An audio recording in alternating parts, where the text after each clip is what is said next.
플롯도 모르면서 이야기를 공부를 한다고 하실 수 있어요. 이거 플롯이잖아요.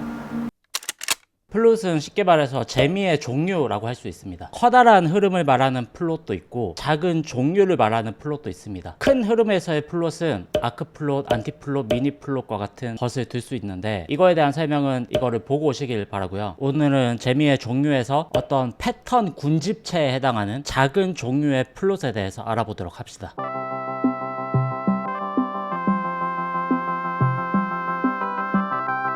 여러분, 무지개는 몇 개의 색인가요? 그렇죠. 보통 7가지의 색이라고 이야기를 할 겁니다. 왜냐하면 우리가 그렇게 교육을 받았기 때문에. 하지만 사실 무지개는 무한한 색의 스펙트럼을 말하는 거죠. 7가지의 색으로 딱 구분되어 있지 않습니다. 재미도 마찬가지입니다. 무한한 재미의 종류가 있는데 어떤 비슷한 패턴의 재미의 종류를 몇 가지로 분류를 해서 이름 지어 놓는 것, 그것을 플롯이라고 합니다. 책마다 이 플롯의 개수를 다르게 소개를 하는데 세이브 더 캣에서는 10가지로, 인간의 마음을 사로잡는 20가지 플롯에서는 20가지로 분류를 합니다. 이 세세한 플롯에 대해서는 앞으로 차차 알아가 보도록 하고요. 이렇게 재미의 종류를 나눠서 패턴화 시키는 것, 이것이 왜 필요할까 라고 하는 것을 오늘 한번 알아보도록 하겠습니다. The birds fly south as the light leaves your eyes. 이야기라는 것도 결국 음악의 화성학처럼 정해진 이론이 존재하기 때문인데요. 우리는 무언가를 배울 때 거인의 어깨라는 말을 많이 사용합니다. 명인, 장인, 명작의 등에 올라타서 어깨 위에 올라가서 그들이 걸어온 길을 되짚어 보면서 그들의 시선에서 어떤 것들을 학습을 하는 것을 말하죠. 뭐 잘 그린 그림을 카피하거나 문장력이 좋은 소설을 따라 써보는 것, 이런 모든 것들이 그 행위에 속할 겁니다. 기록된 이야기들 중에서 최초의 이야기라고 알려져 있는 길가메시 서사시, 그게 등장하고 나서부터 벌써 2100년이 흘렀단 말이죠. 이 수천 년의 소요 동안 뭐 수십만, 수백억, 짐작하기 힘들 만큼 어마어마한 이야기들이 만들어졌을 거예요. 그 중에서 사랑받은 이야기들, 명작이라고 불리우는 이야기들, 이것들의 공통 패턴, 이것이 있을 거란 말이죠. 이것들을 공식화하고 분류해서 선배로부터 배우고 후배들에게 전달을 하고, 그렇게 모든 지식의 발전은 이루어졌습니다. 이야기 작법도 마찬가지고요. 방금 말했던 것에서 사랑받은 이야기의 공통 패턴, 이것을 플롯이라고 부를 수 있습니다. 그래서 플롯은 때로는 장르이기도 하고 장르 속에 속해 있는 작은 재미의 패턴일 수도 있고, 혹은 여러 개의 장르를 묶어 놓은 거대한 재미의 공동 패턴이 될 수도 있습니다.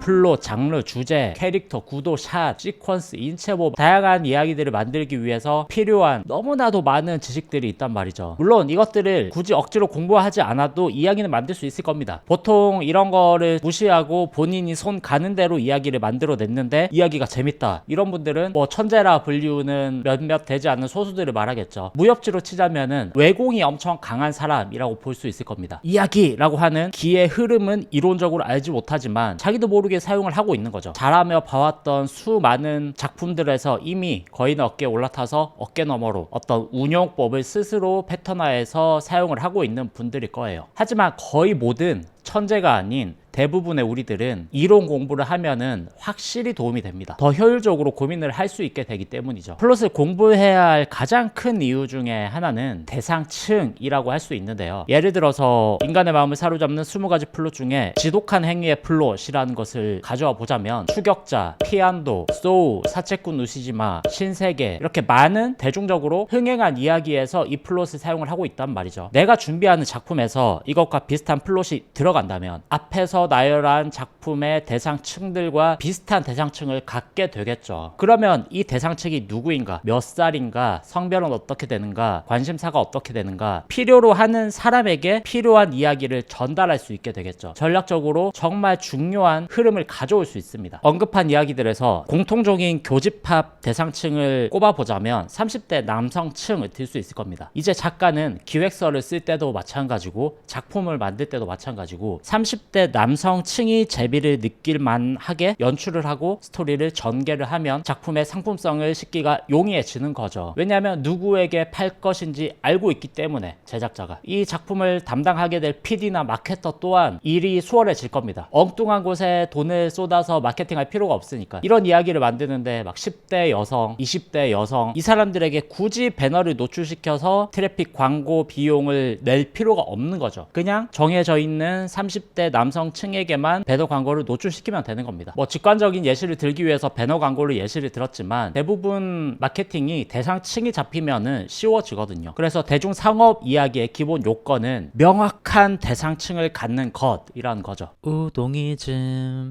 좋은 노래를 많이 듣는 것, 그 곡들을 카피해 보는 것, 이게 가장 좋은 작사 작곡의 연습 방법이겠죠. 왜냐하면 대중적으로 성공했거나 명곡들 안에는 클리셰가 숨어 있을 것이고 시대 유행이 숨어 있을 것이기 때문입니다. 멋진 춤을 많이 춰보는 것, 그 춤들을 카피해서 거울 앞에서 따라 춰보는 것, 가장 좋은 춤 연습법일 겁니다. 그 춤에도 클리셰가 들어있을 테고 시대 흐름이 숨어 있기 때문입니다. 사랑받은 많은 이야기에 답이 있습니다. 많은 이야기를 보고 분석해보고 분류해보고 다시 써보는 거, 즉 플롯을 발견하고 플롯을 사용해보는 거, 이것 외에 더 좋은 연습은 없을 겁니다. 패턴을 발견하고 플롯을 발견하고 장르를 발견하고 대상층을 발견하는 것, 이게 이론을 공부하는 이유이자 목적이라고 생각을 합니다. 네, 즐거운 창작 되시길 바라고요. 즐거운 창작의 기본은 보상이 따라오는 창작이라고 생각을 합니다. 그래서 보상을 받기 위해 대상층을 연구하고 플롯을 연구해서 하루라도 빨리 프로 작가가 되실 수 있기를 응원하고 바라겠습니다. 끝까지 봐주셔서 감사합니다.